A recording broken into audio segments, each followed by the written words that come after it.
ہدایت مانگے بغیر نہیں ملتی، تو وہ کون سے لوگ ہیں جنہیں اللہ گھسیٹ کر اپنی طرف لے آتا ہے؟ اللہ کہتا ہے کچھ لوگ ایسے ہیں جن کو میں گھسیٹ کے اپنے پاس لے آتا ہوں، اپنی طرف لے آتا ہوں۔ یہ قرآن ہے، یہ ہمیں سمجھنا ہے۔ یہ ہوتے ہی متقی ہیں، یہ ہوتے ہی پرہیزگار ہیں، ہدایت ان کو بطور گفٹ مل چکی ہوتی ہے، پھنسے ہوتے ہیں معاشرے میں۔ ایک مثال دی جاتی ہے شیخ عبد القادر جیلانی علیہ رحمہ کے بارے میں کہ چوروں کو کتب بنا دیتا، تو میں اس کو سمجھاتا ہوں، میں نے کہا بات یہ ہے، کتب چوروں کے ماحول میں پھنسا ہوا تھا، اس کو نکال لیا، اس سے نکال لیا، وہاں سے اس کو قابوز کر لیا، کھینچ لیا۔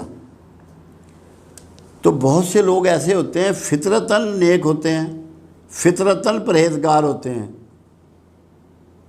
اللہ سے از خود ڈرتے ہیں، تو ہدایت پہ تو وہ ہوتے ہیں، انہوں نے ہدایت پا لی ہوتی ہے، ان کی ہدایت ہی کی وجہ سے اللہ کرم کرتا ہے اور انہیں گھسیٹ کے اپنے لیے خاص کر لیتا ہے۔ آپ کو نہیں اچھی چیزیں پسند، آپ کہتے ہیں بازار میں جو بھی جاؤں سبزی بھی اچھی لوں، پھل بھی اچھا لوں، کپڑا بھی اچھا لوں، جوتا بھی اچھا لوں، گھر بھی اچھا لوں، تو اللہ کے بھی تو یہی پسند ہے کہ اچھوں کو اپنے پاس گھسیٹ لیتا ہے۔ ہدایت تو مانگنے سے ہی ملتی ہے، کیونکہ ہدایت اگر اللہ اپنی مرضی سے دینی شروع کر دے بندوں کو ان کے ڈیمانڈ کے بغیر، تو دین جبر ہو جائے گا، اور اللہ کہتا ہے کہ لا اکراہ فی الدین، دین میں جبر نہیں ہے۔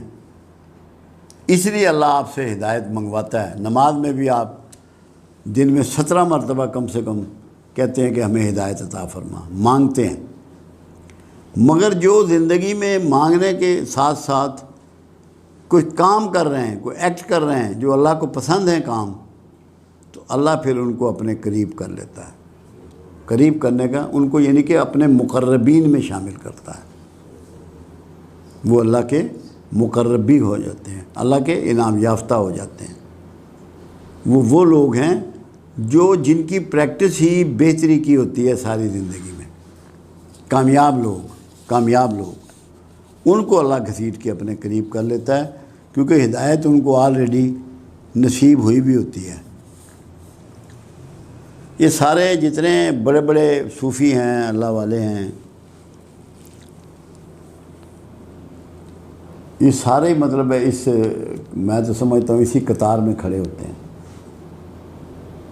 نمازیں تو سب ہی پڑھ رہے ہوتے ہیں، روزے بھی سب رکھ رہے ہوتے ہیں، حج بھی کر رہے ہوتے ہیں، زکوٰۃ بھی دے رہے ہوتے ہیں، مگر یہ لوگ کچھ خاص ہوتے ہیں، کوئی